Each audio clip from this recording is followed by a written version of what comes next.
कुंभमेळ्याच्या पार्श्वभूमीवर नाशिक शहरात राज्य शासनाकडून महासिंहस्थ नावानं ब्रँडिंग केलं जात आहे। शहरातील विविध ठिकाणी महासिंहस्थ कुंभमेळा होर्डिंग्स लागलेत। महासिंहस्थ नावाला अनेक साधू महंतांनी विरोध केला। धर्मशास्त्रात महा हे विशेषण नसल्याचा दावा साधू महंतांनी केला। धर्मशास्त्रात सिंहस्थ कुंभमेळा हाच उल्लेख असल्याचं त्यांनी सांगितलं।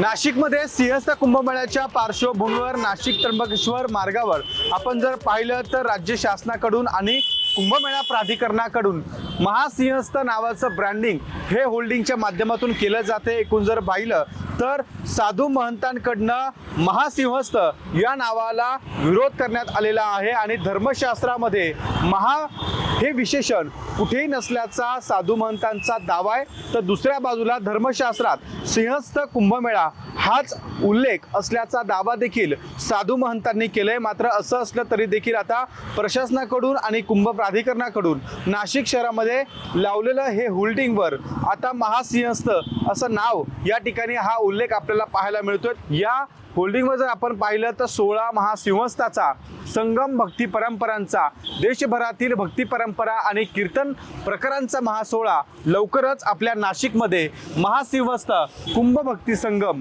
अशा पद्धतीचा आशय या होल्डिंगवर आपल्याला पाहायला मिळतोय आणि महासिंहस्थ नावाचं ब्रँडिंग जे आहे ते आता राज्य शासन आणि प्राधिकरणाकडनं केलं जाते।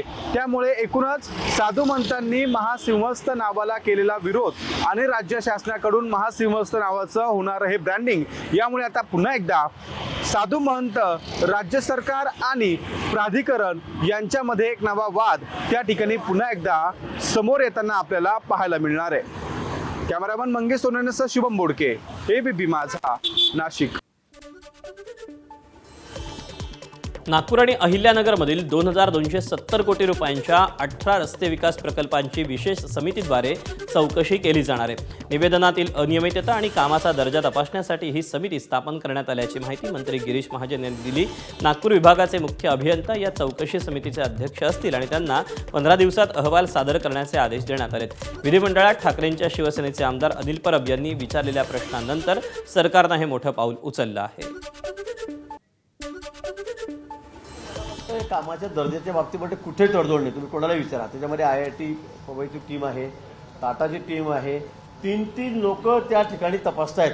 तुम्हाला काही दिसलं तसं तर तुम्ही आमच्या कानावर टाका की बाबा इथे दर्जा खराब आहे, इथे काम खराब होत आहे, पण क्वालिटीच्या बाबतीमध्ये 1% सुद्धा कुठे तडजोड आमच्या ठिकाणी नाही आहे, 1% सुद्धा नाही आहे।